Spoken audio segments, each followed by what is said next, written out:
পালন করতে?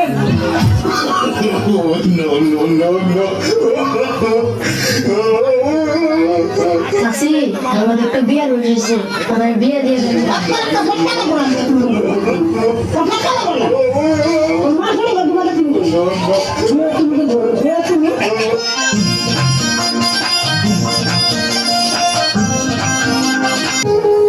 এই কথা কেন বললাম? তাই হলো সবাই খালি কয় বাংলাদেশ নাকি আপডেট হয়েছে, আপডেট। বারবার কইছি এই কথা আমি মানি না। আজকে সকালে আমি একটা বাংলা ছায়াছবি দেখতে আসি, ছবিতে দেখলাম নায়ক যে নায়িকার সাথে ধাক্কা খাইছে অমনি প্রেম হয়েছে। তাই আমি ভাবলাম আমি যেহেতু সিঙ্গেল, আমি একটা ধাক্কা খাবো, আমার প্রেম হইবে। আমি রাস্তায় বের হইলাম, আমি একটা মাইয়ের সাথে ধাক্কা খাইলাম। আলহামদুলিল্লাহ, মাইয়েটাই আমার আব্বার কাছে বিচার দিছে, চেয়ারম্যানের কাছে বিচার দিছে।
আশায় আশায় তোর পিঠে আর করবো কত ডিউটি ডিউটি রে আমি আগে বুঝছি তুমি মাইনেটা অনেক ঠান্ডা, কিন্তু না, এখন তো দেখি তোমার চেয়েও বেশি ঠান্ডা টয়লেটের বদলার পানিটা। no, no, no, no.